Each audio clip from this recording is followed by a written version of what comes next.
Hello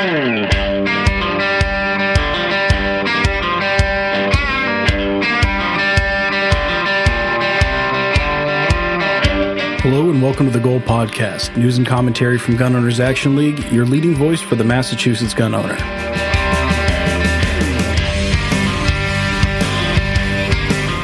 I'm Garrett, not across the table from Jeff this time, but actually in separate undisclosed locations. Here we are, right after Goals, the Battle Continues dinner and fundraiser held on the 250th anniversary of the battles of Lexington and Concord, remembering and celebrating the courage of everyday people who came together to accomplish the extraordinary, to stand up to a government that saw the people not as individuals with inalienable rights, but as subjects eternally indebted to a collective power. Yeah, it was a great night with great people, good food, company. We had a full slate of really amazing speakers. And it was really a great night overall. Fortunately, Jeff and I were able to sit down with several of our speakers and get some one-on-one time for podcasting. So those interviews are what we're going to air with you tonight. Jared Yanis of Guns and Gadgets, Cam Edwards, BearingArms.com, and the Cam & Co. podcast is absolutely wonderful guys. We also sat down with Doug Hamlin, CEO and Executive Vice President of the National Rifle Association, had a great chat with him, and Lieutenant Colonel Alan West, former U.S. Congressman, current political commentator, and host of the podcast Steadfast and Loyal with Alan West, which is absolutely worth checking out. It was such a great chance to sit down with everyone and grab a little time out of everyone's busy schedules to chat about the history at hand, the current and future of our individual rights and liberties, especially here behind what some might say is enemy lines as far as the Second Amendment right to keep and bear arms is concerned. It was really great being able to sit down with those folks. Really amazing conversation. So without further ado, let's jump into it.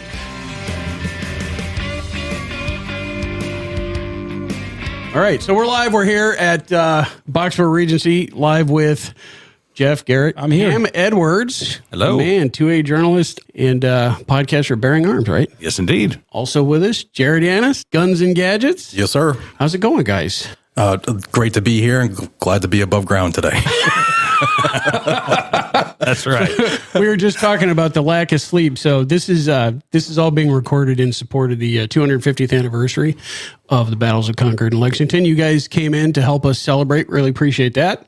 I appreciate the invite. I mean, honestly, like on this weekend, where else would you rather be than, here? Right here. Right? Yeah. Absolutely. Yeah. Absolutely. And you bombed it up I-95 at 65 miles an hour on the nose. Yeah, right? in the 30-mile-an-hour zones. All right. Well, welcome, guys. We appreciate you coming on. Yeah, I did a quick check online. So combined between the two of you, just on YouTube alone. So Jared, you're right at about 750,000 subscribers. Nice. Your podcast, just for YouTube subscribers, is about 250,000. So you're reaching a combined, just on YouTube, about 1 million people. Tens of clicks. That's right.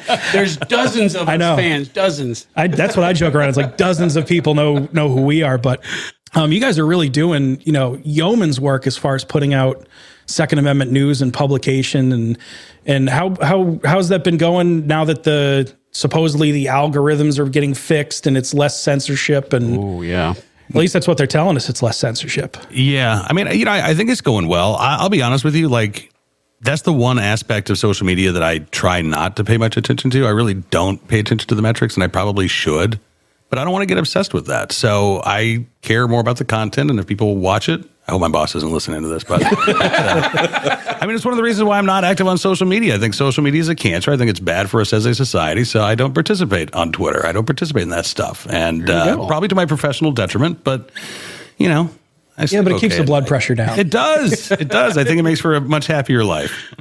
You're probably right. I think I need to take some tips from Cam. At the other end of the spectrum, Yeah, I feel like I'm always riding the lightning, man. I'm always trying to keep my pulse on everything. The algorithm, I don't know who told you that, but they were lying. It's not in our favor any closer than it was, 5, 6, 7 years ago. Well, we have it easy because, we tend to just focus on Massachusetts. So as busy as Massachusetts is, it kind of takes a little load off of us. But you guys are covering nationwide. Yeah. So how do you keep track of all the different things? And, because you're covering East Coast, West Coast, everything in between, Colorado, Texas. Keeping track of Massachusetts, yeah. You see our hairlines, right? Little do you know, the bald head is actually serves as an antenna, and it draws in information from around the country. So that's I just celebrated my 28th birthday. Yeah. So, so honestly, like, while I'm not active on social media, I guess I'm passively engaged on social media and, following Jared, following, FPC, GOA, NRA, Rob Romano from FPC is a great resource. And then, you have sources that you develop over the years, so they'll reach out. You can keep track of generally, like, where these cases are. So when oral arguments are happening, you know what the briefing schedule is for stuff. And so from the legal aspect, it's a little bit easier. And then legislative stuff tends to follow a calendar, right? January, legislatures get back in session, sine dies generally in May or June. So like the first half of the year is always front loaded with legislation.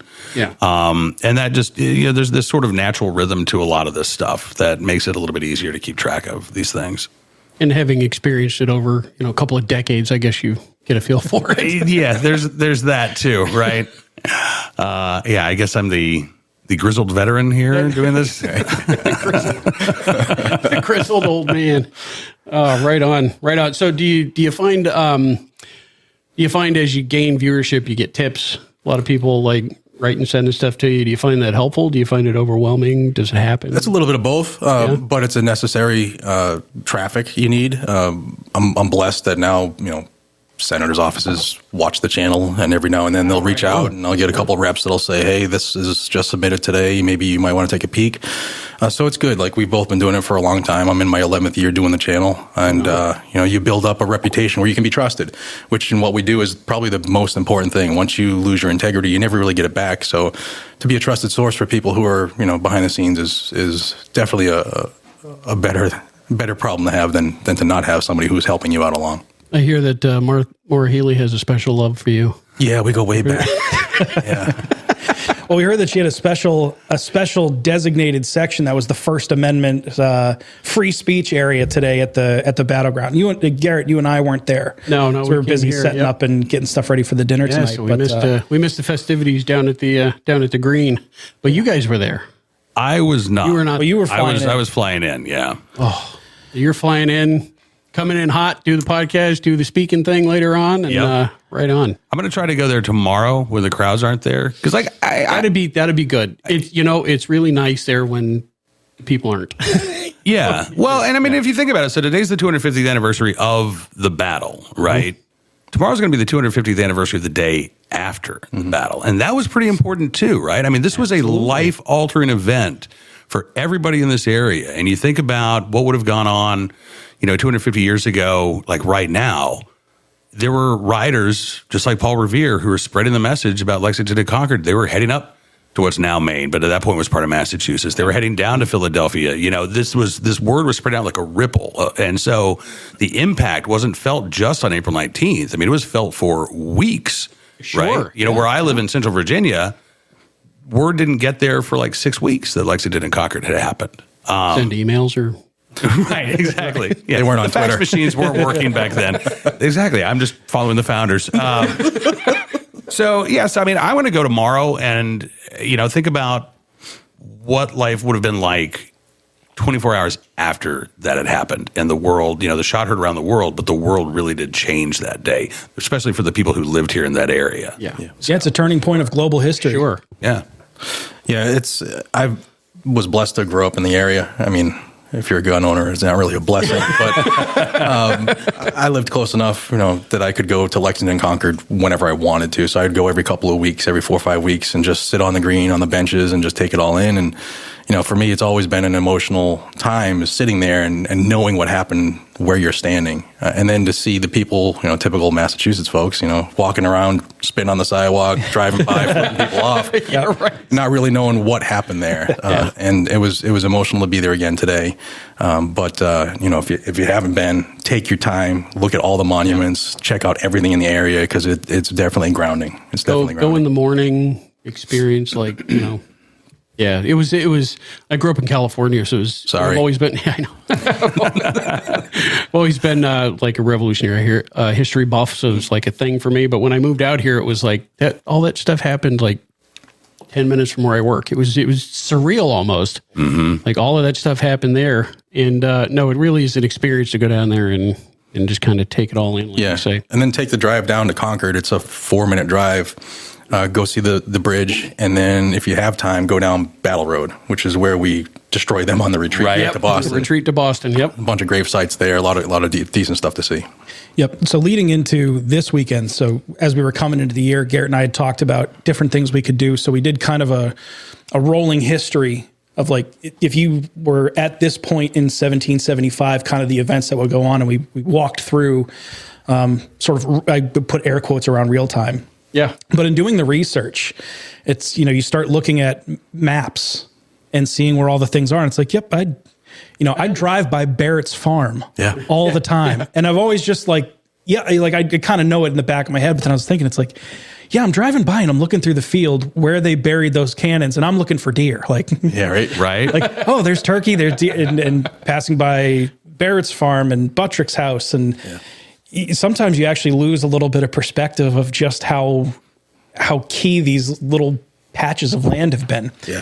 And I did a little Google Earth, and it's like, my deer stand is almost exactly 1 mile from the bridge. That's cool. Oh, wow. And you get to sit out in the morning and watch the sun come up, and it's very reflective of what happened in Massachusetts, and especially to see it compared to now. Yeah. And what we still seem to be fighting the same issues in the same battle of like, would you leave me alone, please? Yeah. It's a weird kind of echo, isn't it? I mean, the whole thing back then was the disarmament of the populace. Right. And here we are again. I think it goes to show people that you just can't think it will stop. Here we are 2.5 centuries later, and we still have the same problem. You don't call it a musket now, you call it an AR-15. But the government's not going to stop. They try to have control. It's just the goal of every government on the planet. They want control, and we the people need to remember we're we the people. Already, I mean, even we're less than a year out from this absolutely monstrously atrocious law that was passed here and then signed by, emergency preamble 3 months later on. We're just a few months out from that, and already, just this last week, the moms are up on Beacon Hill saying things like we need stronger gun laws and we need to start cracking down on manufacturers and things like that. So it never lets up. No. Never lets up. Yeah, no, it doesn't. And I mean, again, you go back to history, as you guys well know, you're kind of going through that, lead up to what happened on April 19th, 1775. I mean, that was arguably 10 years or more in the making, this was a slow boiling of the frog, right? And, I think Chapter 135 is a modern day intolerable act, right? When you look at the British response to the Tea Party, when they shut down the ports in Boston, they shut down the colonial government, that was designed to inflict harm on the people. And Chapter 135 is designed to inflict harm on gun owners. It's designed to inflict harm on FFLs. It is designed to disrupt your life. It is designed to take away your freedom. That's the intent. That's not an unintended byproduct, right? That's the goal. Yeah, it's the feature, not the bug. Right. Yeah, exactly. Yeah. Exactly. Toby said it best last night. Toby Leary said that Mara Healey's basically just finishing the work of King George. She's basically carrying out what he couldn't. She's trying to do it now on her own with Chapter 135. Yeah, well said. Yeah. I think she's, instead of them trying to go door to door and confiscate, which I don't think is out of the realm of possibility in the long term. Good luck. I think they're trying to do it by self-censorship. They want you to just give up and just say, okay, I can't keep fighting this. I can't afford to keep fighting this. Or I don't have the energy to keep fighting it. So fine, I will, I'll start giving these little pieces away until you just finally say, listen, it's not worth renewing my license. It's about chipping away at it, right? And it's a generational thing. They're like totally in for the long con. I've always maintained that that confiscation is unlikely because it's going to be, no matter how you slice, it's going to be politically unpopular. But that's not going to stop them from turning the screws every chance they get. And the harder it is, the easier it becomes for them later on. The next generation finds it harder to own guns. And so, turning off the taps is just as effective as going door to door and confiscating things. And it's a lot less politically risky. I think so, particularly in a state like, there's a tipping point, right? Where, look, 250 years ago, the idea of taking our guns and ammunition led to, right? But at some point, particularly in the state of Massachusetts, but other, states as well, we lost that it lost that importance for a majority of people. Like, I was doing a little bit of reading on the way up here, and there was a guy who was interviewed, I think in like the 1820s. He was an old man. He had participated in Lexington and Concord, and the guy who was interviewing him asked him, like, so why did you do this? You know, did you were you upset about paying the stamp tax? He's like, I didn't buy any paper. You know, and it was like, well, you know, he asked him all these questions. He's like, well, no, I didn't read Locke. I didn't read Hume. I didn't read philosophers. I read the Bible. And finally, I was like, so what made you do this? And he said, we've always governed ourselves, and they meant to stop us, and we meant to keep governing ourselves. Amen. And that's I think that's the real problem here, is that this isn't just moral healing. As much as we want to complain about it, it's not just the lawmakers in Boston. Mm-hmm. It's the people. It's our friends. Yeah. It's our neighbors. It's our coworkers who have decided that it is okay to take away our liberties, to restrict our freedoms, either in the name of this false sense of safety and security, mm-hmm. or even worse, the idea that a free people is a bad thing, right? The idea of that being able to protect yourself and your family, being able to serve as that break glass in case of emergency check on tyranny, is a negative. That's I think, the people see that issue. as a bad thing. Yeah. The new civil war now is, liberty versus ideology. And, you can have only as much liberty as I think is acceptable to my ideology. And that's what this country has become right now. We need to wake people up quickly, because there's only one way that ends, and it's not good. Yeah, Garrett says it often, correct me if I got the phrasing wrong, but, like a lot of people are libertarian for themselves and authoritarian for everybody else. Mm-hmm. Right. And getting back to that principle of individual responsibility, not collective. It's not the group. It's the individual who's taking whatever action they take that bears that responsibility. I think it's like almost a culture, like that's part of the culture war.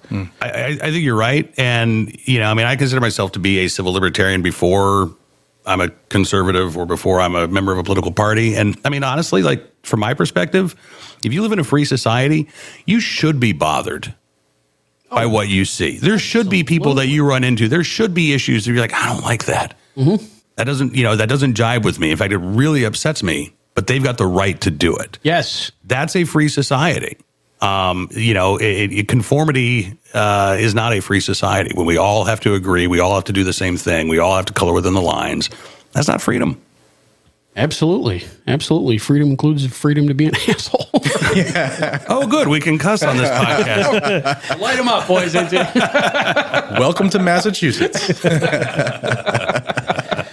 Well, Jared, so you've escaped Massachusetts, and Cam, I escaped too, and I escaped early. You're out as well. Yeah, I moved when I was 2. So what is good move? Good, that was smart of you. Thanks, Dad. It was a long crawl, but he made it. That's right. So as you're out, how's the rest of the world viewing what happens in Massachusetts? It's got to be shaking their heads. Partly a joke. But, most people are in tune with how bad things are here. They're not in tune to how really good things are here and can be here.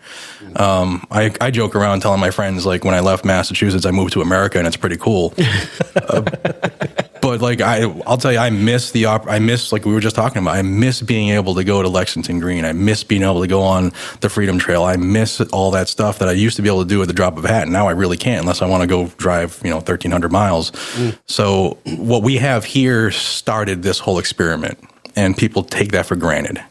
The whole country started a couple blocks from here, and we forget that. It's so close to us. We can see it anytime we want. We walk by it whenever we need to. And we need to get past that type of thinking and, reflect more, because some guys and gals gave up everything so that we could sit here and do a podcast, and we miss that sometimes. And doing what we did this morning at the reenactment kind of, recalibrated that for me, which is good, because I've been gone for 2 years, and I needed that to see, everything we have right now is because of what happened right there on that line with the militia. Right on. Yep, absolutely. So what actually went down this morning since we weren't there? Give us a play-by-play. Well, everything you've read in the books.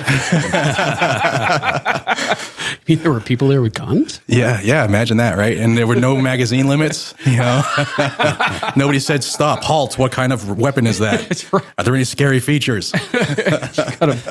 Yeah, right. Getting back to what you had asked about, though, with, like what people outside of, so I live in Virginia. And my concern is that people in Virginia, I think there are a lot of gun owners who think, well, it can't happen here. And, oh, yeah, it can. Oh, sure. Yes. We've got, I'm so terrified about the complacency of gun owners in Virginia right now, because we've had Glenn Youngkin vetoed literally dozens of gun control bills every year that he's been governor. We've got a governor's race this year. Democrats control the General Assembly. They control both chambers.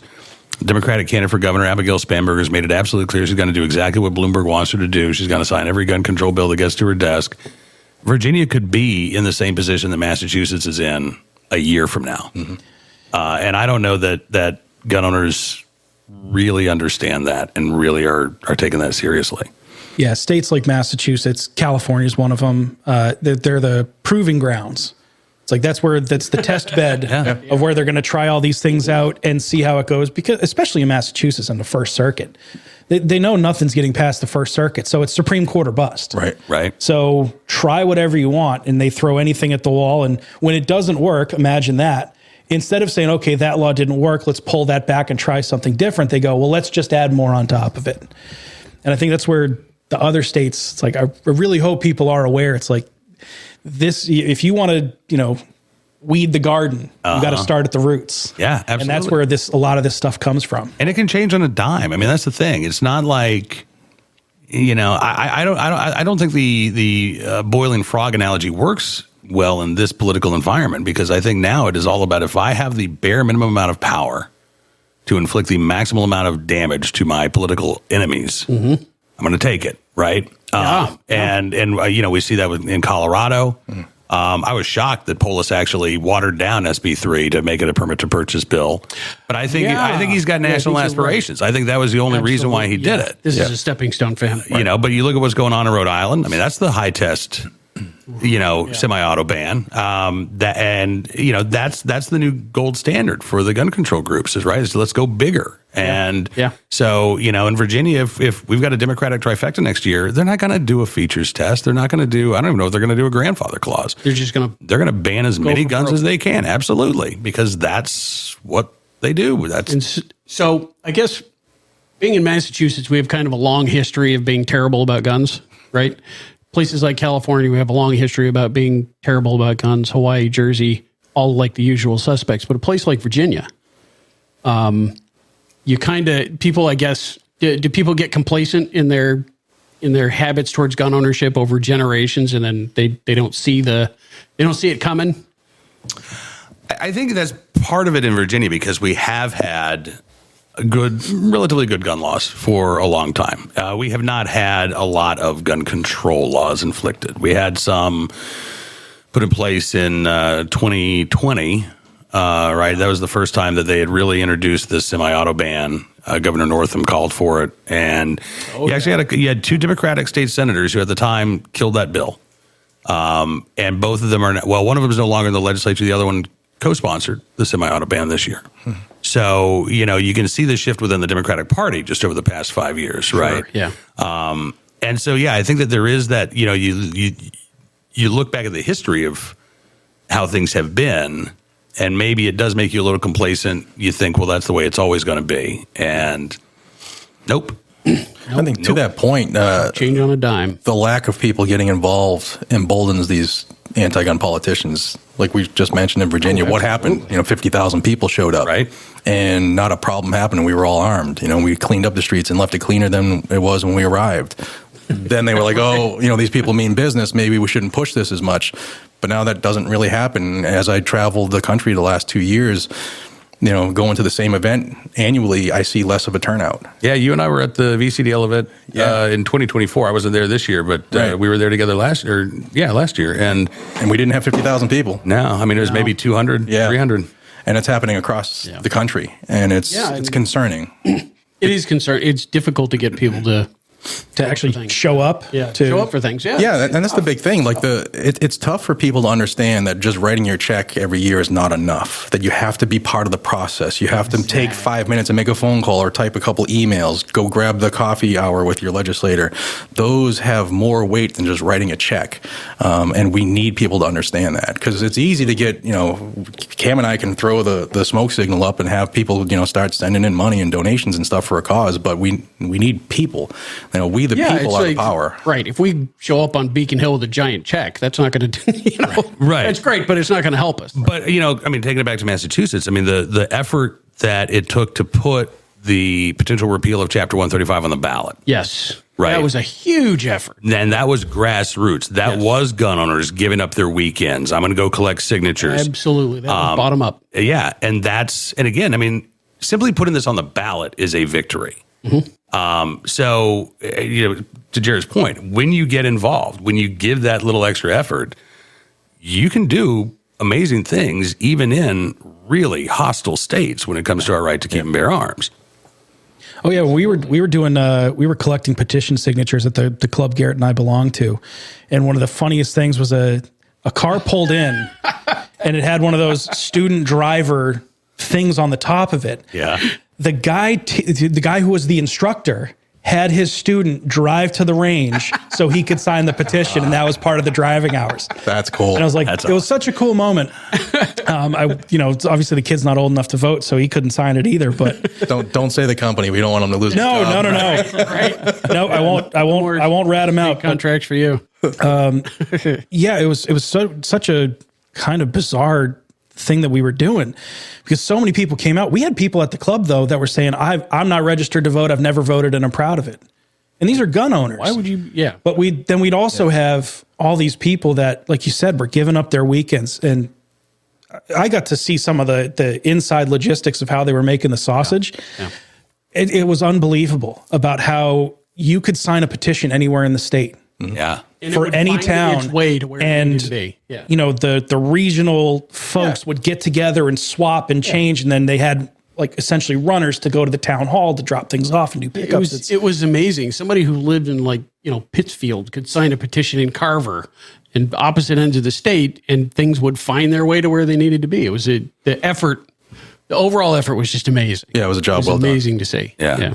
Yeah, and they're running away with it, and it's been great to see people that maybe not were as involved before getting more involved, and seeing it is effort, it is work, but it's rewarding work, and it's not as bad as you think it would be.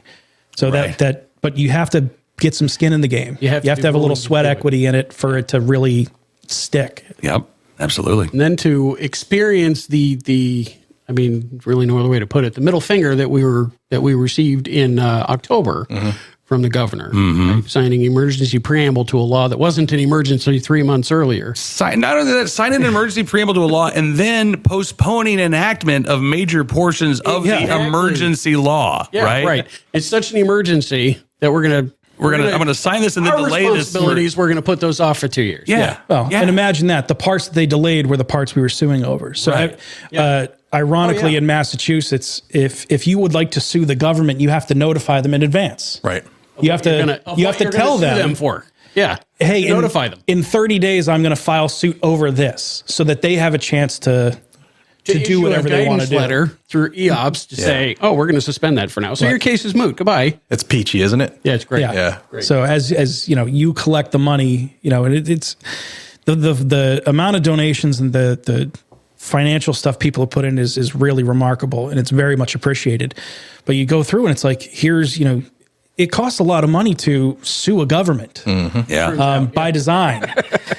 So you go through and you file this stuff, and that's what they try to do. Well, we're going to delay this, so you no longer have any standing to sue, and then they get their judge who they've appointed, and they get to shop it around and go, yep, that judge will approve it, and they say, yeah, your case is moot. Goodbye. See you later.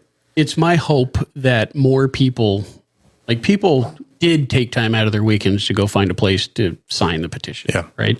It's my hope that a lot more of those people than the usual suspects will realize, we'll see what happened, the middle fingers and what happened afterwards, and hopefully be affronted by that and decide to take more of an active stand. I think it's happening mainly because of how far the country swang over the last 4 years, good, bad, ugly, or indifferent, however your personal politics are. But the last 10 years prior to the election, last 10 months going into the election, Feels like years, so doesn't it? yeah, I was told by somebody on Capitol Hill that at the time there were 10 million gun owners across this country who weren't even registered to vote. They had no problem, registering and getting on a list to get a hunting permit, Right. or to get an LTC, but they weren't voting. So that was my goal for the year, was to get as many of those people to realize, y'all are part of the problem. Let's be part of the fix. We need you on this team. Gold can't fix it. Cam and Jared can't fix it. We need the whole team together. That's right.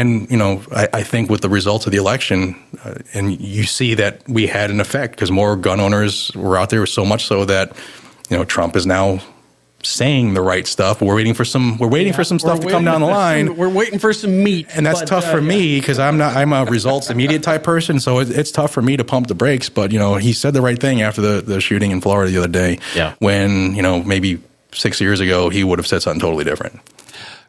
He did say something totally. Yeah. Yeah, you're absolutely Take right. the guns first, due process second. Yeah. Exactly. Well, I mean, hey, we're going to have to see how it goes. And I agree with you. It's, you want that immediate, hey, let's start turning this ship around. And, we'll see. There's a lot of, I think there's been a lot of and I'll put the air quotes around it, we'll look into it. Mm-hmm. And then it's like, all right, let's start seeing some results. Yeah. I mean, I am a little more optimistic, I think. I mean, we've seen the investigation of the LA Sheriff's Department. Mm-hmm. I mean, that's an action item, right? That's not, we're going to sit and talk about it. Yeah, real thing. Harvey Dillon, who's the assistant AG for the Civil Rights Division, said something last week about the task force. They'd already had like 2 meetings of the Second Amendment task force where they're looking at, okay, where are we going to litigate? Where are we going to investigate? And she specifically talked about DC's wait times for permits. So you're right. I mean, we know where the problems are because we've been talking about it since Biden has been in office. We're like, hey, go here. I'm a little frustrated. We haven't seen like the formal repeal of all of Biden's ATF rules announced yet. Yes. Because that's going to be a process. I mean, to repeal these things, it doesn't happen overnight. You got to have that public comment period. You got to publish in the Federal Register. Yep. It's going to take some time to roll everything back. But I have been told that is coming. Same. That the effort is, underway. Yeah. Good. I got to tell you, as an outsider, it's good to hear that stuff because, those of us that are down here, we're like, hey guys, it'd just be nice to know that something is on the move. And he made it worse for himself because he said, on day one, that's true. I'm doing that, and everybody's expecting that, and it can't even happen that way because the president doesn't have that power. It couldn't happen that way if he wanted it. So every time I do a video, like there's comments in there. He said he was going to do on day one. I'm done with him. Like it doesn't work that way. You got to understand how it works. Well, that's when they got to understand the difference between pontificating and there's stumping on the campaign trail, and there's what you can actually do with this pen and I think it was Selena Zito who said, "Take Trump seriously, but don't take Trump literally." Right. And I think that's probably the way to approach that. But the pieces I think are being put in place just the investigation of the LA Sheriff's Department. This is the first time in history that the Civil Rights Division of the Justice Department has been used to defend the Second Amendment right to keep and bear arms. First time in history. Like ever, yeah. I mean, that's significant, And now if it's a one-off, it's not going to be as significant. But if we do see action against D.C., if New York gets called onto the carpet because of their 2-year delays in issuing permits, if Santa Clara County gets called out for its $2,000, I think is what it takes. Yep. To get a concealed carry license, again, there are all of these abuses that we've been able to highlight. We know, where they are. And if we do see more action, I think, a very active and robust civil rights division at DOJ going after these things, that's going to be hugely important because it's not going to negate the need for groups like GOA and SAF and FPC and NRA to sue or goal to sue. Yep. But you're going to have an ally in the administration. You're going to have maybe the Solicitor General coming in with a brief in support of what you guys are doing. And here's why the government says what Maura Healey's doing is wrong. Those are all hugely significant steps. And those would be big, yeah. And I think that I'm optimistic we're going to see those steps being taken. Hey, from your mouth to God's ears. I love to see it. Love to see it. Well, it seems like Massachusetts is landing on some federal radar. So sure sounds that way. Well, I guess we'll see. So what do you guys think is like the pathway forward? What would be, what is the direction that more people need to go in to get where we want to be? Buy suppressors. Now that I'm in a free state, buy suppressors. It's good for the economy. It heals the soul.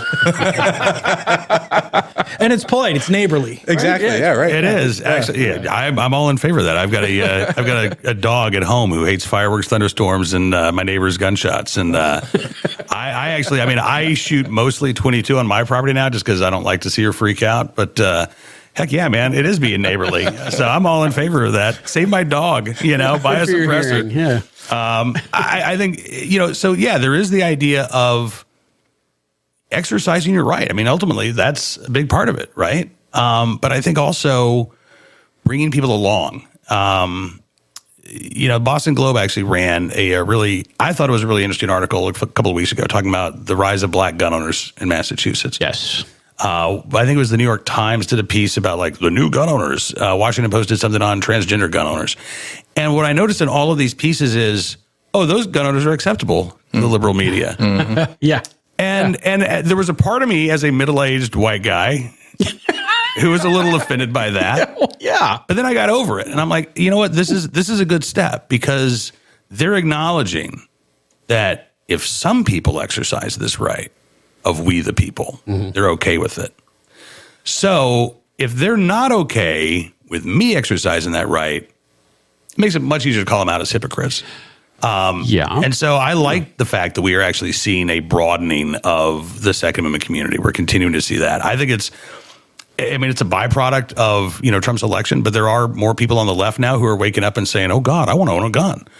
Yeah. Cool. Yeah. Great. Yeah. Fabulous. Yeah. Second Amendment's for everybody. I hope you feel that way the next time a Democrat's in office. Right. And you don't just turn on a dime, I think our right is most secure when it's when it's a bipartisan or a nonpartisan issue. This is a right of we the people we're talking about. Of all the people. Absolutely. And, I think that if we're 2A advocates first, as opposed to being conservatives first or moderates or liberals or libertarians or whatever, it does give you that perspective. I think a little bit different perspective of, okay, cool. I don't have to agree with that person. I don't have to think like them. I don't have to vote like them. I don't have to support their lifestyle. We don't have to have beers together. Right. Any of that stuff. But man, cool, Socialist Rifle Association of America. Like, I think your politics are weird. I'll be honest with you. But I love the fact that you're exercising your Second Amendment rights. Right. I have no problem with that whatsoever. I think a big way forward is us getting back to the fundamental, I guess, the needs of a community that our forefathers built is community. Yeah. Like especially in New England, we don't talk to our neighbors anymore. We haven't done that. Sense of community. Yeah, we haven't done that in decades. It's like, whatever, guy, I don't care. But I'll tell you, when I moved to Tennessee, that was something that stuck out for me, because in my neighborhood, every neighbor came to me, hey, how are you? What's your name? My name's this. What can we help you with? We'll help you with your kids. If you need somebody to what are you doing on my lawn? Yeah. What is this? This is weird. Yeah. People are being friendly. Right. I'm not used to this. Being from Mass, I'm like, what do you want? Beat it. He's selling something, kid? Get out of here. But I think that's a part of our fabric of America that's gone by the wayside. And if we can get that back, like Cam said, we don't all have to agree on everything all the time. That's the beauty about being in America. We're not a communist nation. But if we can there's more things that we have in common than divide us. But our political system likes us to focus on that division for obvious reasons. Yep. I think if we can start having conversations with folks and be like, hey, you know what? I like pizza too. I might not like to vote blue, but there you go. Let's go have a pizza. Right. Let's go shoot sometime. I think if we got back to that community aspect, I think it'll help a lot going forward, especially when we do need more people to come out against a bill that could, be havoc for our community. And those people that are traditionally that way will maybe take a moment and go, that guy's not so bad. No, exactly. That's what I was going to say. I mean, that's another byproduct of what you're just talking about, is that even if it's not about trying to convince somebody, right, that you're right and they're wrong on a particular issue. But when you are able to put a human face, right? I mean, if you think about it, in Massachusetts, there are so many people who live their lives not knowing that they've interacted with a gun owner. And maybe they don't interact with a gun owner. Yeah. And so it's really easy to have this stereotype of, who gun owners are. And so when all of a sudden they're confronted with, oh, this is who a gun owner is. Right. Well, they're not scary. They're not the boogeyman, I was told, right? A regular guy. Absolutely. And, I will say, and I might get some flack from your audience for this, I think that goes for the other side, too, to some degree. There are some gun control activists who absolutely hate our Second Amendment rights. They hate us. Mm-hmm. I've had really good conversations with people who are gun control activists. And we've talked about our kids. We've talked about, other issues, and we completely disagree on Second Amendment stuff. Mm-hmm. But I look at her and know that she's not a communist who is intent on, destroying America. Her perspective is she lost somebody to suicide with a gun. She doesn't want to see people commit suicide with guns. I don't want to see people commit suicide by any means, But I've actually had real conversations, and it has not turned me into a gun control activist.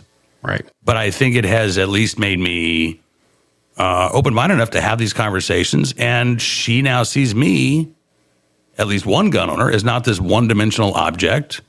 And maybe that gave her a different perspective on the issue. Yeah, your difference of opinions not coming from a place of like malice or ill intent. And there are those people out there. Yeah, I mean, that's the thing, right? You will run up against a brick wall talking to some people. They don't want to know that you're human. They don't want to know that you're three-dimensional. Right. But I think if you put yourself out there and you actually do have those conversations, I think like Jared said, I mean, you're building a community, right? And, so much of the myth of the Minuteman is that myth of the rugged individual. Yeah. And there's something to that. I mean, we all have individual actions, but I mean, what happened 250 years ago today is that individuals picked up their guns and they walked with their neighbors to Concord. I was actually doing a little bit of research from Boxborough. So Boxborough, where we are right now, was not a town in 1775. Right. But there were 21 people from the Boxborough area who went with the Acton militia to Concord. And again, they started out on their own. But by the time they got to Concord, they were a community of militia members, a community of neighbors and family members. And I think that's actually a really good way to look at how we approach our Second Amendment activism, right? We are doing this as individuals, but we are so much stronger when we develop that real community. Right. One of the things I try to remind myself of is, like Cam was saying, is like if you take a 2A activist and a 2A controlist, we all have the same desires for the end result, right? We all want to be safe. We want a safe community, but we both believe in different roads to get there. Yeah. And, it doesn't mean that, my road is the best road, but for me and the way I think, my safety is my own responsibility. I don't want to think that somebody in DC has the right to tell me how I can keep my wife and kids safe. And those are the finite differences that we can have conversations on. And if we can have civil conversations, sometimes you can bridge that gap, but with just shaking your fist saying shall not be infringed, it doesn't really get us anywhere. Yeah, it sounds good, but it's not really helpful at the end of the day. Right. I can't remember the last time I was persuaded or my mind changed because I saw a bumper sticker. Right. I mean, I've seen plenty of bumper stickers that make me say, yeah, that's right, I agree with that. But nothing that made me say, oh man, I never thought about that before. Coexist? Wait, what? That's a possibility? So who thought that was possible? Buc-ee's. I will say, actually, the first time I saw a Buc-ee's bumper sticker, I was like, I got to go to Buc-ee's. That's convinced? The one. You were convinced. That's the one. Life changer. And I was in Texas a few weeks ago for work, and I didn't stop at one. I couldn't find one. Oh, well, you can't miss them. So you just must not have been in the right area. Must have missed it, but yeah, there wasn't anywhere where I was. So, but I've heard good things. They're opening up 2 in Virginia, so come down and hang out, and I'll take you to Buc-ee's. Absolutely, right on. All right, gentlemen, thank you guys for joining us. Thank you for your time, Cam Edwards. Yes, sir. Thank you, Jared Yanis, Guns and Gadgets. It's an honor. Thank you. We really appreciate it. We'll have to do it again in 250 years. I'll try to make it. How about 6 weeks for Bunker Hill? How about that? Hey, there you go. Yeah. There you go.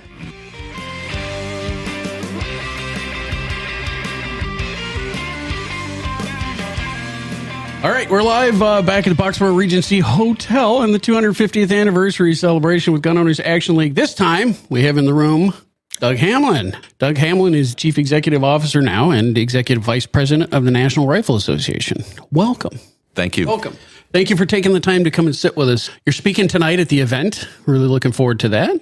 So, how are things going at the NRA? You've been sitting in the big chair for about a year now. That's correct. So, what do you see as some of the major changes since taking over your role at the NRA? Yeah, we're trying to get back to basics, and it started with rebuilding the trust of the members, the donors, the industry, and the NRA staff. And it also includes, we're staying in Washington, D.C. There's a lot of rumor that the NRA was going to relocate to Texas. And we love Texas, but we're just not in a position to make a move right now. And so we feel like NRA members, their primary concern are their Second Amendment rights, and policy is made about 20 miles east of NRA headquarters. And so we feel like that's where we should be. That's a good place to be. It's a good central spot. Yeah. So when you got, this is something I'm just curious about, but like when you got elected to that position, is that like a victorious feeling, or is that like a oh shit moment? Like, oh boy, here we go. Like it's the real deal now. How do we feel about this? Wow.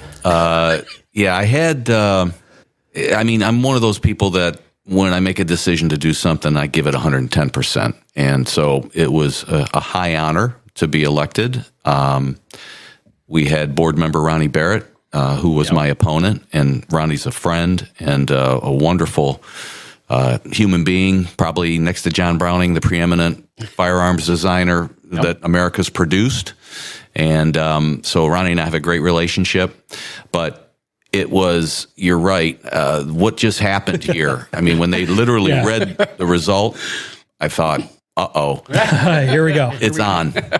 And I jumped on a red-eye flight that night. I was in the office at 10 a.m. the next morning, and I really have been at it 7 days a week, putting in long days, long hours, and I'm committed to doing this and doing the best that I can because the NRA is an organization that has to succeed.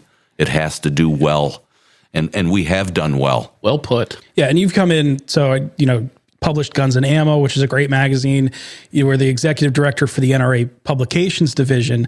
So what kind of falls under the CEO responsibilities, or what is I've never really got a chance to sit down with the CEO. So Yeah. what is that day to day like? What falls under the responsibilities? There is no day that's the same at the NRA. We have 5 divisions at the National Rifle Association. The Publications Division, I've rebranded it. It's called NRA Media now, and I've added some additional components to it, which is public relations, corporate sales, and also all of our licensing now falls under NRA Media. But we also have Advancement, which is our fundraising division. We have General Operations, which is all of our programs and services. And we have our Institute for Legislative Action, which is the gold standard on Capitol Hill. I mean, they win a lot of big fights, and they have grassroots, they have state and local, and then they have federal under the Institute for Legislative Action. And then is important to anything and everything we do is membership. And when I made my stump speech, when I got up there May 20th, I said the 2 top priorities will be growing membership and fundraising. And there you go. So those are the 2 key areas that we look at hard every day. I meet and talk about those subjects every day. Yeah, we've looked at membership and how the numbers trend, and it does seem in kind of almost like in the last 10 years or so, the amount of people that they're more than happy to donate, but as far as having the card in hand, there seems to be just less individual drive for it. So it's something we've talked about. How do you navigate this? Because it's great to have the war chest. You can do a lot of stuff with it, but there's something about having the number and the bodies that show up that seems to carry some weight. So what are your thoughts on it? How do we get more people to want to show up and join things? The thing that I'm working on really hard right now is creating something we've labeled Membership Plus. Think about when you have your auto insurance, it's AAA, and part of the reason you're selecting AAA, in my opinion, is because when your car breaks down, you get roadside assistance. For sure. All right, that's an added benefit to your membership in AAA. Or Costco, you're a Costco member, and you might spend anywhere from $50 to $100 depending on the level of membership, but you do it because you know you're going to generate 3, 4, 5 times that in savings. And one of the things that happened to us after the horrific situation at Parkland was a lot of our licensed partners walked away. Airline partners, rental car companies, hotel companies, they conspired against NRA, even though we're involved in lawful activities. Our members are law-abiding. Our members are upstanding members of the community. So I'm trying to get those folks back so that when you're an NRA member, you feel like there's a lot more value to not only having protection for your Second Amendment rights, but there's a legitimate financial benefit as well. And it could be discounts on ammunition. It could be discounts at some of the big retailers in the outdoor space. I mean, so I was going to say cheaper ammo is always good. Cheaper ammo is great, yeah. So those are the things we're trying to do to refocus on members and give members legitimate benefits. Right, because we saw. I mean, the Eddie the Eagle program used to be pretty robust, and post Parkland, you could talk to school districts and do like the Refuse to be a Victim for kids going to college, and everything would be great until they saw the badge and they go, "Listen, it's nothing against the subject material, but it's all we don't want that has the NRA stamp on it. People and to be upset about where the message is coming from. It wasn't the message; it was the messenger for them, especially in New England." But how do you see specifically, I guess, in the context of the weekend, the politics of New England versus the rest of the country? Yeah, isn't it ironic that we're here in Massachusetts where the revolution started, where you had the shot heard around the world 250 years ago today? Today, yeah. With probably the most onerous, arguably the most onerous gun control policies. They're certainly trying to be. 135, yeah. Yeah, I know. That's right, 135. I mean, that 116-page bill that Governor Healy signed with so many restrictions, whether it's certain firearms being banned, magazine capacity limitations, registration of firearms, training requirements. Carry limitations. And we're fighting it. Yeah. NRA definitely. Is working with Gun Owners Action League. NRA is working with 2AF. We're working with all the others to overturn some of that. And we think we're going to have some success, but we got a lot of work to do. A lot of work to do. We need people to show up. It's been a cool collaborative effort. Just even being, on the goal board and kind of seeing some of the stuff that happens that, maybe not everybody's going to see every day. It's really great to see how many people have really rallied around what just happened in Massachusetts.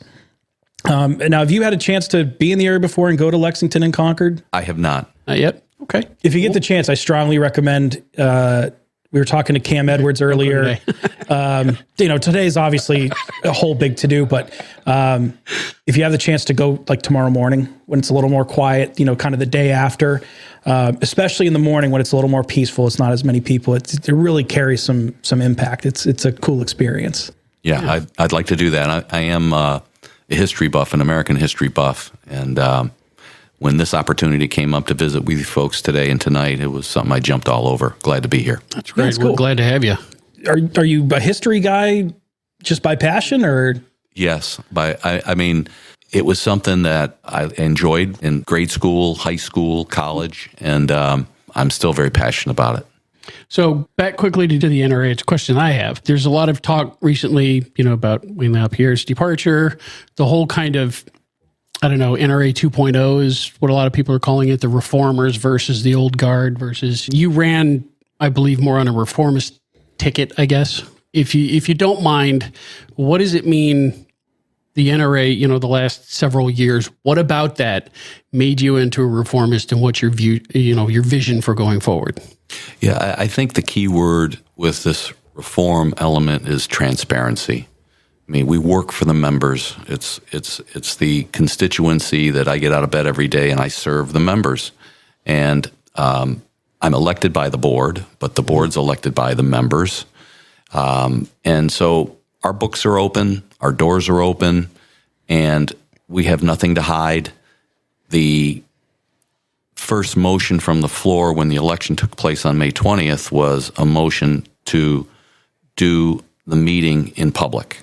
Normally, we would go into executive session, and those that are not members of the board would be asked to leave, and then we would make policy. You would elect certain officer positions, and then we would make the announcement after the fact. And this is what we did. This is what we did, and then the folks like yourselves that would want to talk to us and interview us, maybe we would, maybe we wouldn't. And so I've tried to be accessible, tried to be open, and that's kind of what we want to do. We have a new compliance officer, chief compliance officer, a guy by the name of Bob Mensinger, who does not report to me, the CEO. He reports to the audit committee. And wow, right on. So there is a focus on doing things the right way. Related party transactions are a thing of the past.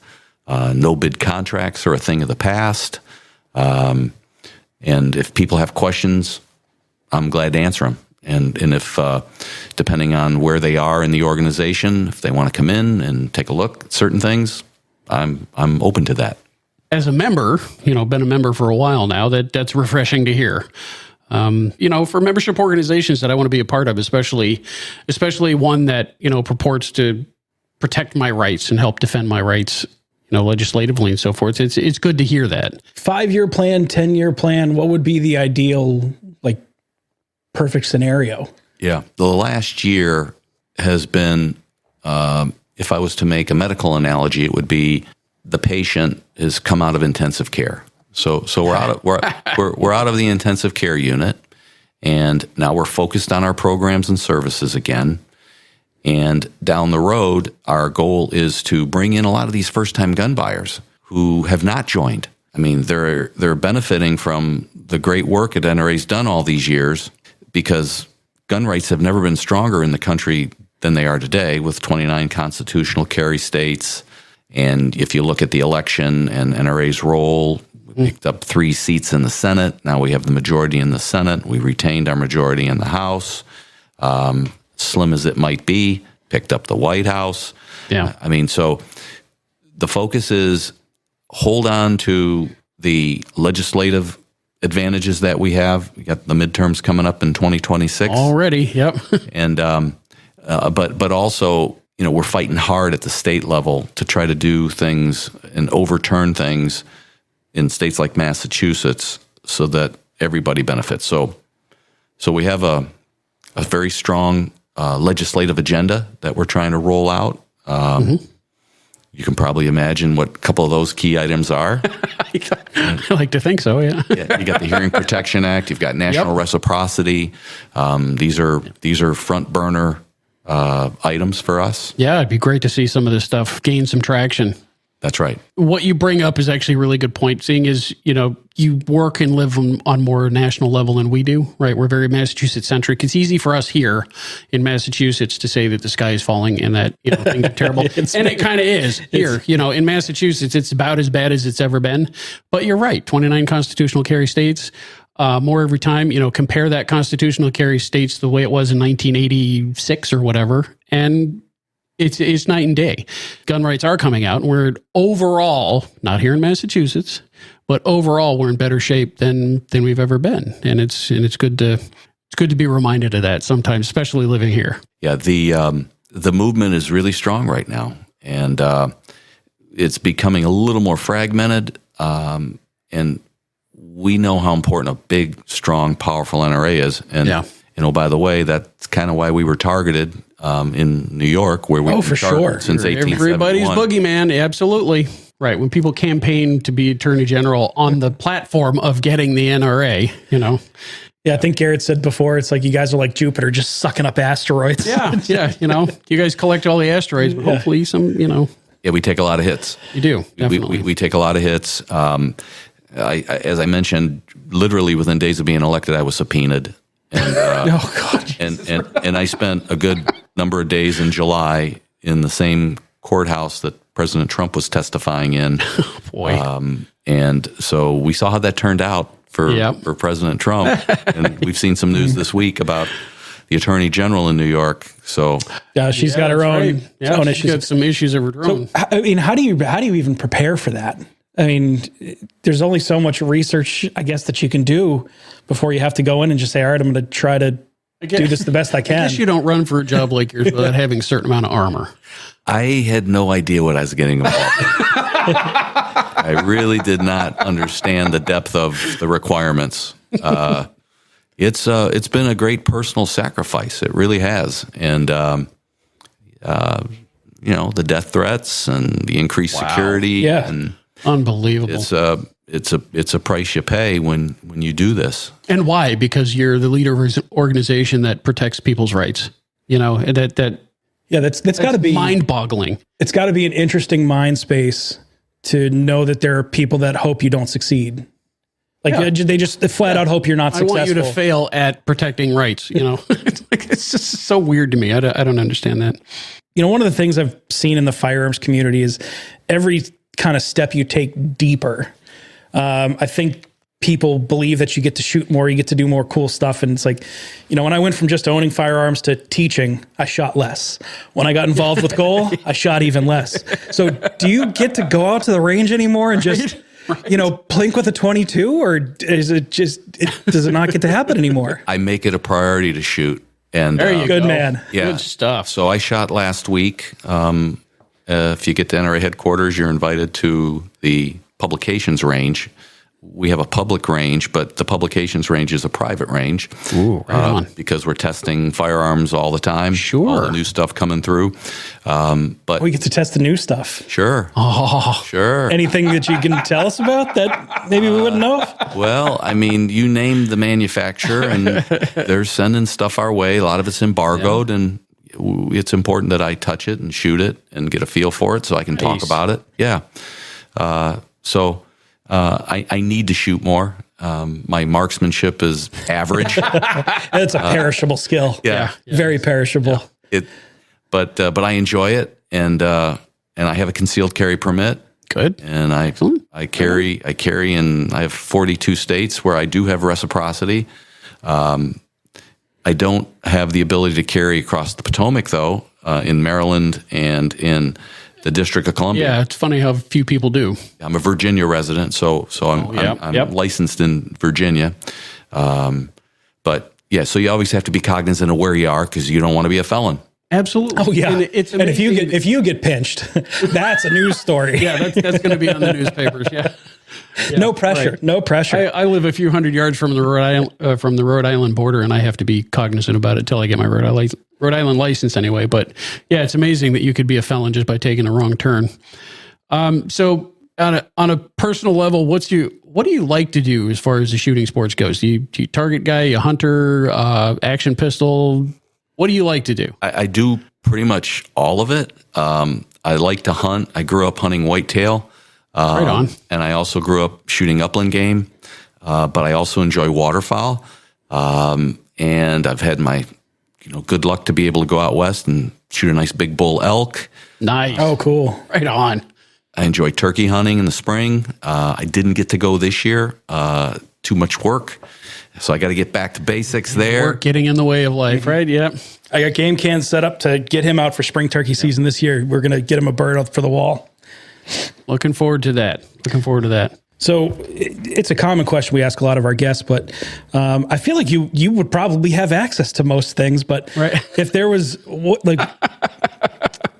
barring the financial side of it, is there a gun that you would like? What's the top of the list that you'd love to have for the home collection? I have a pretty good battery, and I'm adding to it regularly. It's always, I buy a safe and I need another one sooner than I thought I did, right? It's like hot dogs and hot dog buns, right? It never matches out, so you just got to keep buying in order to. There's so much that's out there, but I like concealed stuff. Excellent. I'll carry, wear sport coat a lot, so I'll wear shoulder holster rigs, a 380 in the ankle, 9mm on my shoulder.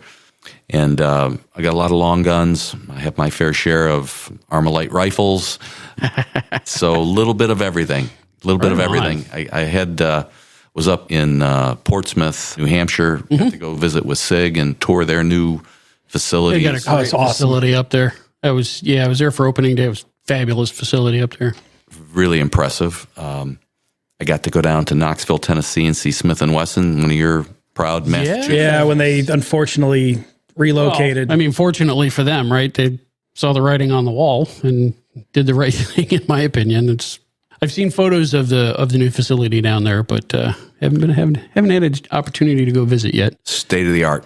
Yeah, Really fantastic. right on. They got a great management team there. And I've been to the Springfield, Mass Smith & Wesson plant years ago. The old plant, Yeah, I've been there right off the turnpike a couple occasions. And as a matter of fact, their chairman of the board is going to be our Pioneer Award winner next week on Friday morning. He's receiving the Pioneer Award. Bob Scott. Right on. Yeah, he'll be receiving the NRA's Pioneer Award. Excellent. Yeah. That's really cool. So what's the Pioneer Award? What is the namesake for? Just what it says, somebody who has created opportunities and opened and started businesses and categories within the business that might not have existed before. Past winners have been Hodgdon, Bob and J.D. Hodgdon, Steve Hornaday. We had Brandon Maddox from Silencer Central's a past winner. Oh, right on. We've had a very long, distinguished list of Pioneer Award winners. It's really cool. So Bob deserves it. Paving the way. I like it. Trailblazing, as it were. It's really cool. All right. Well, Doug Hamlin, Executive Vice President, CEO of NRA. I want to thank you for taking the time to join us today. I know it's kind of like coming in hot. You're halfway between here and the hotel room, and then we're going to be speaking later on. Thank you for allowing us to hook you into the room and spend a few minutes with us, giving us some insight on where the NRA is now. So thank you for joining us. This has been great. Thank you for your dedication and all the hard work you're putting in to right the ship here in the state of Massachusetts. Hey, it's fun to poke at the government every once in a while, isn't it? Excellent. Thank you very much.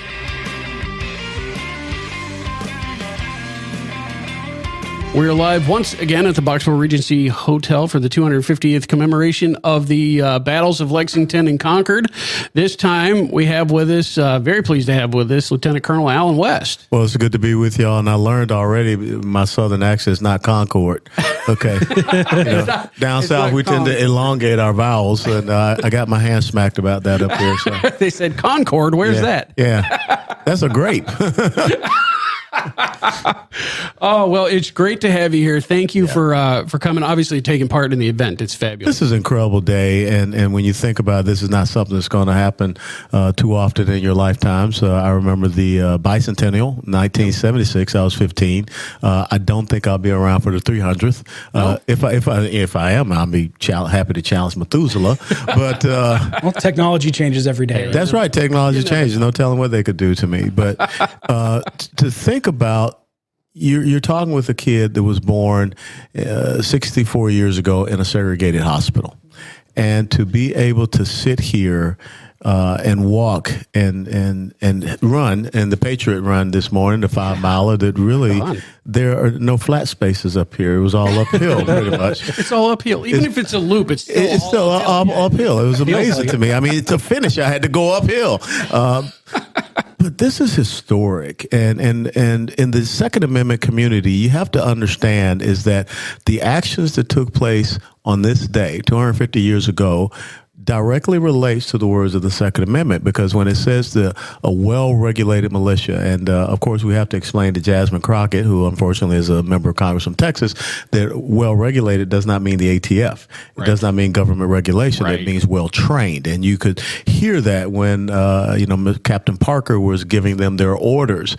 The militia is all of us. It's every single one of us. It's those fellas who came out of their homes, came out of the tavern there, because on this day, 250 years ago, there was not an America. There was not an Army. There was not a Navy. There was not a Marine Corps. So a well-regulated militia being necessary for the security of a free state. It was their responsibility to stand on that battlefield to protect their free state of Massachusetts that would come to be, and then, of course, their country. Therefore, the right of the people to keep and bear arms shall not be infringed. Pretty simple language. Even a dumbass like me who jumps out of airplanes can understand shall not be infringed. That's like your mama saying shall not touch it. You touch it, you get a whipping. So, but it's the shortest amendment. The shortest amendment. But that amendment is based upon the actions that took place today. And how fantastic to have been an officer in the United States Army that took an oath to support and defend the Constitution, and to be here on really the day when this nation got started, when it stood up and fought against tyranny. Absolutely. Yeah, we've been talking all day about just like how fortunate we are to live in the area and just to You guys are guardians. These places. You guys are guardians. You guys are guardians of an incredible part of history. It's kind of like the folks that live in San Antonio that drive by the Alamo every day. And you have to tell them that the reason why we have, a Texas independence is because of 183 men who made the ultimate sacrifice here, and you're guardians of that. And how interesting it is, on April the 21st is San Jacinto Day, when 900 Texans, charged the battlefield there against 1,300 Mexicans, and in 18 minutes, they whipped them. And so it's all of these little, Texas, if they're going to do it, they're going to do anything. They're going to do it right. That's right. They do things different. But it's all of these things that we have to get people to understand. And so it was kind of funny when you walking around and you see these, chuckleheads with these weird signs talking about, no kings then, no kings now, and all this stuff about tyranny and all this stuff about, abiding by the law. But they were kind of silent for the past 4 years when we saw lawlessness, and they don't say anything about the undermining of the constitutional right we have to protect ourselves and protect our country. Of all the folks that have voted in favor, especially in Massachusetts, for the gun control regulations and for the gun control laws, as soon as the other side has power, well, now we need to resist tyranny. Yeah. And there's a little that. Where was all this, gobsmacked irony of, you mean the thing I've been trying to tell you for the last 10 years? When I was trying to say that we have a border and sovereignty that has to be protected, you were okay with that? Or, when someone's telling me what kind of car I have to drive and what type of food I have to eat, what kind of dishwasher I can have, how much toilet water I can flush, what kind of shower heads I have, you don't think that's tyranny? I mean, give me a freaking break. I was just joking with we were talking a while ago. It's like, of all as much as energy prices have gone up in Massachusetts, was totally a side note, but, my entire life, it's, buy the energy efficient thing, get the LED light bulbs, and your power bill goes down. Mine's only ever gone up. Yeah, absolutely. It's never gone down. Well, and the amazing thing is that, again, when I even saw a sign out there, someone said, no tax cuts without representation. What? So let me understand this. You guys don't want people to put money back in your pockets? Yeah, that seems kind of weird. You guys don't want someone to go out and find fraud, waste, and abuse to save you taxpayer dollars? You would rather, you think it's absolutely fine. You don't think it's tyranny when people are up there raising your taxes? I kind of believe that's why we took that action that we took up here in Massachusetts. No tax cuts without representation. Yeah, that's funny. That was what they call that. That was very special. That was extremely special. So looking at the Second Amendment landscape now, how does Massachusetts look from the outside perspective? I mean, we get to dive into the weeds and chew on it every day. We live this nonsense every day. Is it a joke? Is it serious? Like, how do you see people from around the country? Well, people look at all these blue states and they're very concerned, and that's why we have so many people moving into Texas, California, Illinois, New York, New Jersey, Massachusetts, whatever, because they're fleeing this type of tyranny, or they go down to Florida or some of the other southern states because they want to have their individual rights, freedoms, and liberties. And what we have happening in Massachusetts and other states, take for example what just happened in Colorado, when all of a sudden they decide, well, we're just going to ban everything that has a detachable magazine, pistol, rifle, and shotgun. That comes back to the shall not be infringed thing, and that means leave it alone. And so what the American people see in places like Massachusetts and these other states is that no one has a problem with millions of single military-age males being able to come into this country, somehow acquire firearms, like we all saw in that video in Aurora, Colorado, with the Trinidad gang going through those apartment buildings. But for whatever reason, they don't want legal, law-abiding citizens to be able to defend themselves. And that's very blatant. And that says that we would rather side with Chris Van Hollen going down to El Salvador for an El Salvadoran citizen, talking about he's going to bring him back when the guy was here illegally 3 different times, and a gang member. that is perplexing to folks. And so I think, to me. well, yeah. And I think that a lot of people are looking at the irony, again, of a day like today. And of course, what happened here in Massachusetts 250 years ago. How did you get to the point where, like Elizabeth Warren and Ed Markey are your senators and some of these, Ed Markey. I was in Congress with Markey, but how did you get here? How did you go from the Sons of Liberty, the 77 who stood out on that battlefield, a Jonas Clark, Sam Adams, John Adams, Paul Revere, I mean, I could go down the list, John Hancock, to Ed Markey, Elizabeth Warren, and this chucklehead, governor that you have. How do we get there? And this governor is really, truthfully, doing the bidding that General Gage, governor and General Gage wanted to do 250 years ago. Yeah, doing the same thing. Yeah. And they're trying to get it through self-censorship, just make it as difficult as possible to, we think it's a generational battle. They're just trying to slowly weed it out. So that's not as tyranny. The new people come up, they go, listen, this just isn't worth going through this whole process and the money. And well, it reminds you of the song by Bruce, what was his name? That's just the way it is. Oh, yeah. Bruce Hornsby. Bruce Hornsby. People just say, well, it's just the way it is. This is how it always has been. No, it hasn't. 250 years ago, some guy said no. So why can't you say no today? Oh, we like to do that every once in a while. But even more need to, you see what I'm saying? Yeah, even more need to stand even more now. Yeah, because again, to have people with those placards that I saw in Lexington, Massachusetts, they completely did not get the meaning of today. They didn't. No, they had their own political leanings, and they made the day about themselves. And they're Tories. They're modern day Tories. Absolutely. You can call them that. Absolutely. They probably courtesy don't know of what me. you're talking about. Yeah, they probably don't. They're like, what does that word mean? Yeah.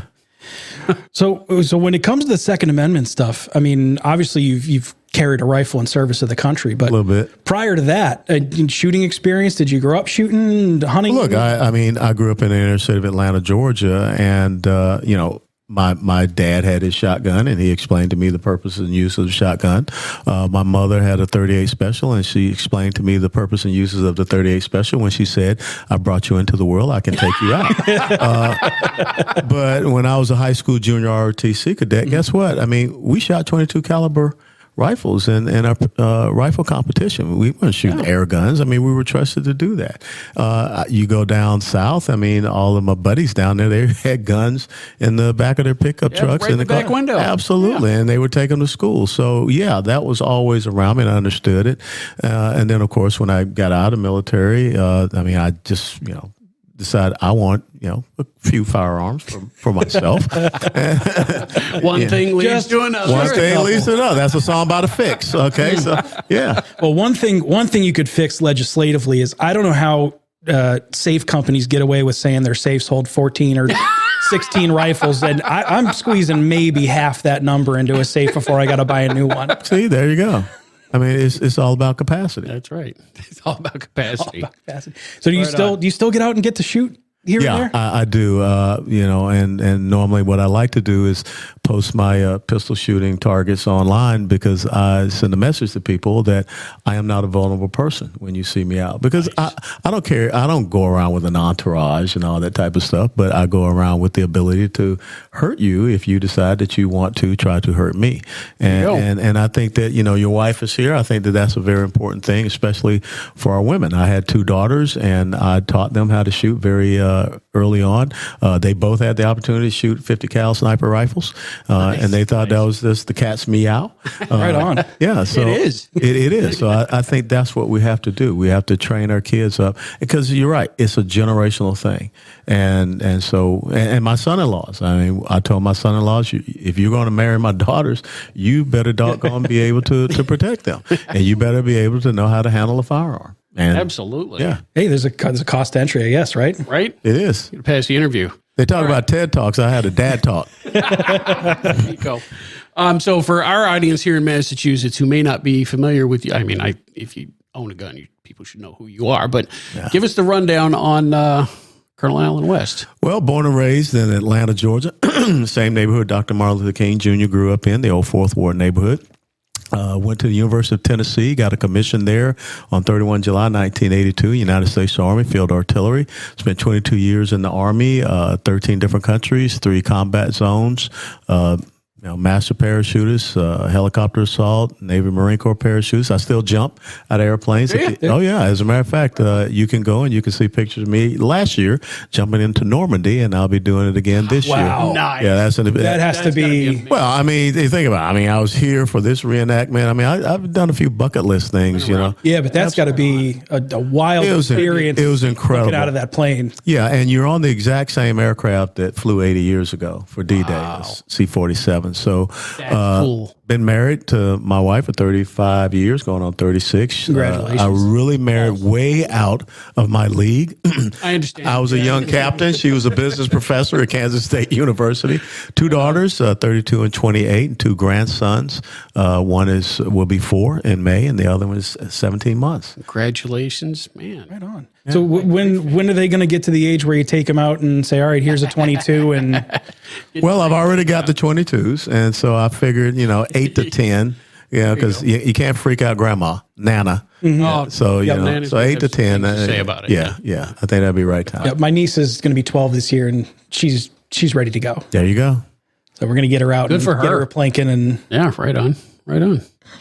So you podcaster, journalist, advocate, all of these things. What's your podcast? Tell us about your podcast. The podcast is called Steadfast and Loyal, and that is the motto of the 4th Infantry Division. And I commanded an artillery battalion in the 4th Infantry Division in Iraq in combat. And what we do is we look at a lot of the prevailing issues. I normally do a, short, maybe 15, 20-minute monologue about something, and then we have a couple of folks that we interview, guests, and we drip that out through the week. And also I'm on Substack. I'm the executive director for the American Constitutional Rights Union, so every week I write a thing called the Colonel's Constitutional Brief. Nice. Yeah. Very nice. Read a few of those. Very good stuff. So you shoot, you run podcast, journalist, family man. What else do you do with your time? Well, I mean, free time. Well, I enjoy running, as some people saw today. You remember the old ABC Wide World of Sports? It can be the thrill of victory, but I think they saw the agony of defeat when I came across the finish line today. I mean, I was pretty hurting. Yeah, but that, and I've been riding motorcycles since 1985. If you know, I had a very bad catastrophic accident 5 years ago, Memorial Day weekend, but I went to the family and decided to get back on and ride again this past November. And for Memorial Day weekend this year, got invited to go up and speak for Rolling Thunder in Washington, D.C. So I'll be riding my motorcycle from Texas up to Washington, D.C. and participate in Rolling Thunder this Memorial Day weekend. wow.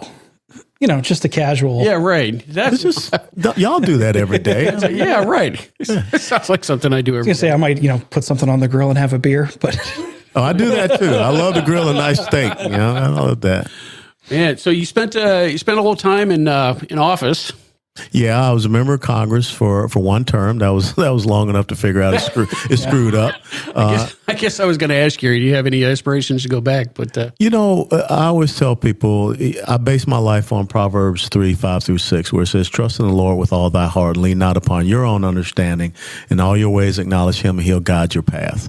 So I just always want to be a humble and obedient servant to God and country, and I know that God wanted me to be here in Lexington, Massachusetts for this 250th anniversary, and I just ask that He continues to use me, and I will continue to acknowledge Him in all that I say and do. Sounds like a solid answer to me. Oh yeah.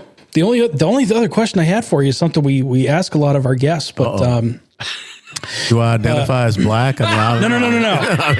I had a student in Northwestern ask me that question. I saw that clip. Yeah, I was like, "What in the Sam Hill?" Excuse me? I just finished. I was talking about the Iranian nuclear agreement, and this young lady comes up. "Do you identify as black?" And I was like, "Well, what does that have to?" Yeah. Mommy and Daddy said you are. Well, speaking about that's what I check on my 4473 form. I just want y'all to know. But obviously finances aside, or what would be like a bucket list gun that you'd want to have for the personal collection? Oh wow. That's pretty interesting because I've kind of had my bucket list guns. I have an M1 Garand. I have an M1 carbine, paratrooper version with the collapsible stock, and also an M1A1 Thompson with a short barrel, which is a paratrooper version. So I kind of been there and done that. So I'm just thrilled and just happy. Enjoying it. Sounds like you have some of my bucket guns. It's great. Well, maybe we can. Let's make a deal, as the president would say. The art of the deal. We can do that right here. No. You still get them out and heat them up every once in a while? Yeah, I absolutely do. As a matter of fact, I just I got bidded on for some people to shoot with me down in South Florida, and so I traveled down there with the Thompson and allowed them to shoot it, and it was pretty interesting because they were first time shooters that had never even fired a firearm, not a handgun, and so after we got them accustomed with the handgun, then I unzipped Let's go that way. I unzipped the little canvas bag and I said, "This is what you're going to shoot now," and there were folks that their jaws just hit the ground. Eyes like dinner plates. Oh, yeah, right. I bet. Wow. Well, there's a cocktail hour going on in that other room. Well, I got my cocktail right here. This is Poland Spring water. This is this guy's cocktail water. There you go. All you alcoholics out there. No, just messing with folks. Excellent. Hey, I'm not a tyrant. You want to drink yourself away. Just don't drive. Don't hit the colonel. There you go. Oh, wow. All right. Well, social hour calls. We won't take up any more of your time. Lieutenant Colonel Alan West, thank you. My pleasure, and thank you for having me in your neck of the woods for the 250th anniversary of the start of the American Revolution. You're welcome anytime. That's a great outro. I'll see you for 251 then. That's right. We'll see you. Thanks very much. Yes, sir. It was a great opportunity to sit down with all those folks. They're all patriots. They're all, great Second Amendment advocates, fighters for our rights.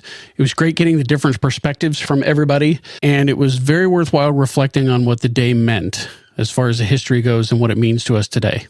Now, as we talked about the history, the Battle of Lexington and Concord didn't just stop there. There was some aftermath.